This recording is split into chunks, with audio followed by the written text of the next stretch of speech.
ඔයත් ආසාවෙන් හදන්න ගත්ත ගෝල්ෆිෂ් මාළු එකින් එක මැරෙන්න ගන්නවද? එහෙනම් අද මේ වීඩියෝෙන් අපි බලමු කොහොමද ගෝල්ෆිෂ් මාළුන්ව මැරෙන්නේ නැතුව බලාගන්නේ කියලා. වැඩි කතා ඕනේ නැහැ. එහෙනම් වීඩියෝ එකට යමු. channel එක subscribe කරලා එකතු වෙන්න. හරි එහෙනම් අපි යමු වීඩියෝ එකට. මුලින්ම මේ ගෝල්ෆිෂ් මාළු ගැන කතා කරනකොට මේ ගෝල්ෆිෂ් කියන්නේ මේ වෙනකොට ලංකාව පුරාම තියෙන හැම ඇක්වැරියම් ෂොප් එකකම බලා ගන්න පුළුවන් ගොඩක් ප්‍රසිද්ධ මාළු වර්ගයක්.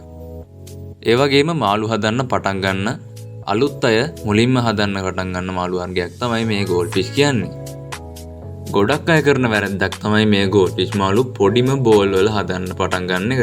ඉතින් ඇත්තටම මේ ගෝල්ෆිෂ් කියන්නේ එහෙම හදන්න පුළුවන් මාළු වර්ගයක් නෙමෙයි. ගොඩක් අය කියනවා ඔක්සිජන් නැතුව හදනවා, හදලා තියෙනවා.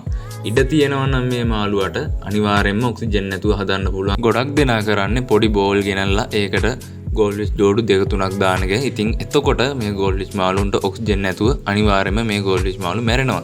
ඉතින් ඒ නිසා ඔයාලට පුළුවන් මේ ගෝල්ෆිෂ් මාළුන් ඔක්සිජන් නැතුව හදන්න ඉඩ තියෙනවා නම් ගෝල්ෆිෂ් මාළු මැරෙන්න බලපාන ප්‍රධානම කාරණාවක් තමයි මේ ගෝල්ෆිෂ් මාළුවට ගැළපෙන ඉඩක් සහ ඔක්සිජන් ප්‍රමාණයක් නැති වෙන එක.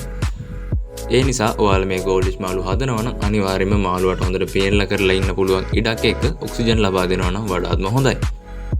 සාමාන්‍ය pH එකක මේ ගෝල්ෆිෂ් මාළුන් අපිට හදන්න පුළුවන්. ඒ වගේම මේ ගෝල්ෆිෂ් කියන්නේ ගොඩක් අපද්‍රව්‍ය පිට කරන මාළු වර්ගයක්. ඒ නිසා අනිවාර්යයෙන්ම මෙයාලා ඉන්න ටැංක් එකට හොඳ ෆිල්ටරේෂන් සිස්ටම් එකක් පාවිච්චි කරනවා නම් වඩාත්ම හොඳයි. ඒකෙන් මේ මාළු ඉන්න ටැංක් එක ගොඩක් ජරා වෙන්නේ නැහැ. ඒ වගේම ඒක මාළුන්ටත් ගොඩක් හොඳයි. මේ ගෝල්ෆිෂ් මාළු ඉන්න ටැංක් එකට කෙලින්ම හිරුවෙලිය වැටෙන්න දෙන්නත් එපා. ඒ වගේම වැහි ජලය එකතු වෙන්න දෙන්නත් එපා. සතියකට සාමාන්‍යයෙන් 100ට 20ක් 30ක් අතර වගේ වෝටර් චේන්ජ් එකක් දෙනවා නම් වඩාත් හොඳයි.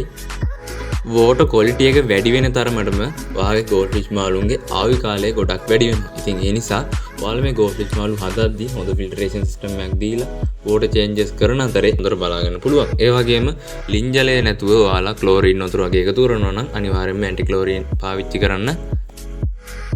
මේ මාළුන්ට කොච්චර කන්න දුන්නත් කනවා මේ මාළු පට්ට පෙරේතයි.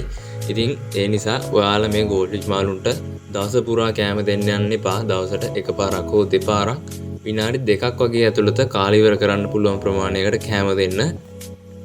මෙයාලගේ කෑම ගැන කතා කරොත් අපිට මෙයාලට සාමාන්‍ය පැලට් ෆීඩ් කරන්න පුළුවන්. ඒ වගේම තම්බපු ධාන්‍ය වර්ග උනත් මෙයාලට ෆීඩ් කරන්න පුළුවන්. කෑම ගැන ලොකුවට ඔයාලට බලන්න දෙයක් නැහැ. ගොඩක්ම ඔයාලට ලේසි වෙන්නේ සාමාන්‍ය පැලට් එකක් මෙයාලට ෆීඩ් කරන එක.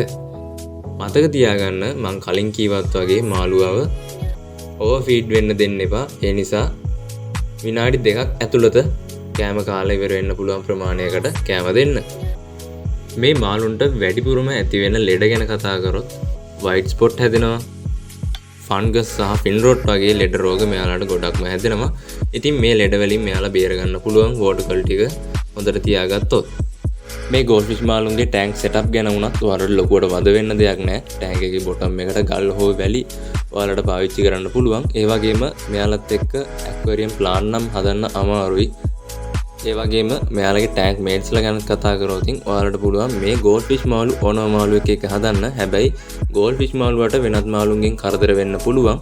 මේ ගෝල්ෆිෂ් මාළුන්ගේ වරල් දිග නිසා සාමාන්‍යයෙන් ටෙට්‍රා වර්ග ඊට පස්සේ ප්ලේටි වගේ මාළු අපේ ගෝල්ෆිෂ් ලගේ වරල් වලට හානි කරන්න ඉඩ තියෙනවා. කාප් වර්ග, ඒ වගේම කොරිඩෝරා, ඊට පස්සේ ඒන්ජල් සහ වෙනත් වර්ගවල ගෝල්ෆිෂ් වර්ග අපිට පුළුවන් මේ මාළුත් එක්ක එකට හදන්න.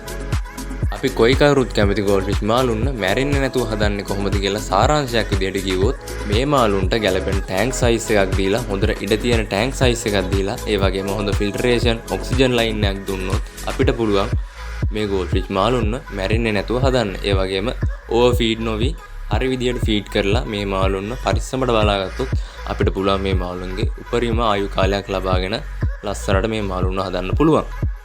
ඉතින් ඔය විදිහට ගයිස් අද මේ වීඩියෝ එක ඉවර වෙනවා. වීඩියෝ එකේ මොනවා හරි දෙයක් තිබ්බනම් ඔයාලට දැනගන්න දෙයක් තිබ්බනම් අනිවාර්යයෙන්ම ලයික් එකක් දාගෙන යන්න. ඒ වගේම මොන හරි ඔයාලට දැනගන්න දෙයක් තියෙනවා නම් පල්ලෙහාන් කමෙන්ට් එකක් දාලා යන්න.